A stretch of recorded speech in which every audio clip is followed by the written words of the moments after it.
Okay, so the story for Bullet to the Head, I'd be lying to you good people if I said I wanted Bullet to the Head to have a smart story, because I didn't want it to have a smart story. I wanted it to be dumb as hell. First of all, it's called Bullet to the Head. It has Sylvester Stallone in it, and it's directed by the guy that did The Warriors, so you can, that's 3 strikes right there. You ain't getting a good story, but you're getting a very fun, dumb story here. It's very coherent. You know what's going to, you know what's going on. It's not confusing. The story here follows Jimmy Bobo, who is a hitman, played by, of course, Sylvester Stallone. Sylvester Stallone can never be like a regular dude. He always has to, put himself or get the director to put him in role of like a hitman, a boxer, mercenary, Rambo. Just tough dudes. He can never just be like a store clerk or a guy that hands out movie tickets at the box office. That would be very clever. He's in a future movie, he's like handing out tickets to Bullet to the Head. That'd be a cool reference.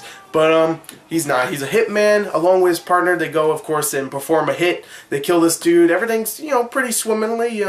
There's a couple of fumbles, but they do a pretty good job. But of course, they get double-crossed by the guy that gave them the hit, and Sylvester Stallone gets attacked by Jason Momoa's character named Krieg, I think that's his name.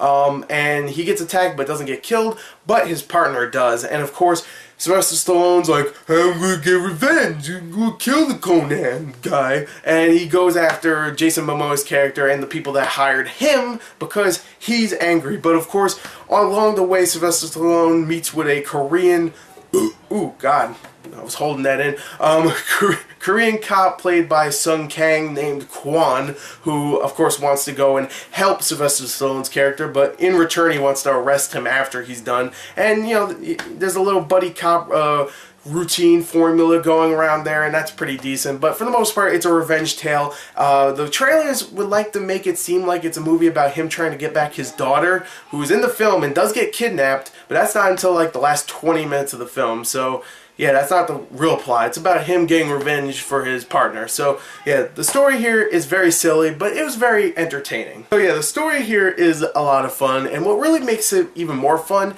is the script and the acting. Now, the script is not good. Let me tell you that. It's not good story-wise, story writing-wise, storytelling-wise. Anything story-wise, it's not good. But what makes it good is some of the witty humor. I'm sorry, not witty, but the humor in the film, let's just say that. The way some of the jokes are written and the way they are performed by the actors, it's actually very funny at times. I really like that, especially Sylvester Stallone's character, who has some really good one-liners and just some really great conversations with the other character, Sung Kang's character. And I really liked him and Sung Kang in it. Even though I felt like Sung Kang was a bit of a pansy in the film, even though in the trailer it made him seem like, oh, he was going to bust out the kung fu and be badass at times. But no, he was more of a pansy character, and it really was Sylvester Stallone's movie to be badass. But I thought the relationship between them worked, good enough, and they were fun in it. Sylvester Stallone, he's still badass, even though he's being kind of racist in this film to the Korean guy. He's making, jokes like, oh, you're a samurai, and oh, you rice patties, and oh, you're Korean. And I mean, that could be a little offensive to some people. I still thought it was kind of funny. So you know what?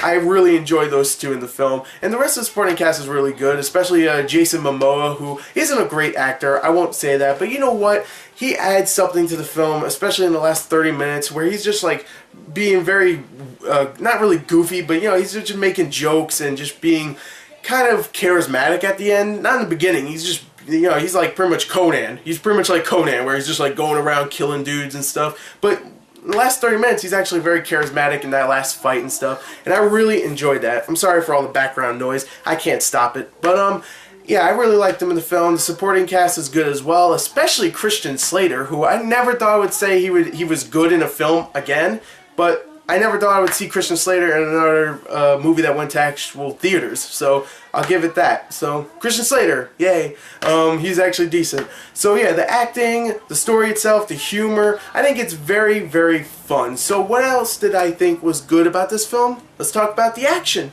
Bullet to the Head is a great title for this movie because there's a lot of people that get shot in the head in this film. There's about 4 or 5, and that's a lot. It's maybe even more. But There's a lot of blood, there's a lot of violence, there's a lot of really cool action, especially that last fight scene between Jason Momoa and Sylvester Stallone's character. You most likely saw in the trailer where they had the axe fight and stuff. That was really, really cool and very well choreographed, especially since Sylvester Stallone's an old-looking dude. He's old. And he could still hold his own. And Jason Momoa is badass in this film. Some of the other action in the film, mostly gunfights and some little punches and kicks and stuff. You know, they're very well shot. I understood what was going on. I wasn't like, oh, I'm confused. This is a Michael Bay movie. No. I understood where it was going. I mean, where it was going. I understood what was going on. And I enjoy that about action, when I actually can see the action. Thank you, Walter Hill. Jesus Christ. But I really enjoyed the action. It's very violent. Again, the story was a lot of fun. I thought this was a fun little movie. It's very 80s feeling. It has a very 80s feeling, and I enjoyed that. I really did. So, Bullet to the Head, while not amazing, it's still a lot of fun, and I definitely recommend it to people that want to have fun. So, you know what? There's pacing problems. It's very generic. You know where it's going to go. I still had a lot of fun with some of the characters. And also the ending was like, it's over. Like, oh, okay. So I'm going to give it a 32 out of 40. I really enjoyed it. You know what? Screw that. I'm going to give it a 33 out of 40. The reason why is because it's the same score I gave Last Stand, and to be honest, I liked it as much as that. So there you go. 33 out of 40. Definitely go check it out. Very entertaining film. Sorry for all the background noise. I can't stop that. My cousin's over. He's a little shit. So, you know, I love him, but he's annoying. But anyway, there you go. Thank you, and goodbye.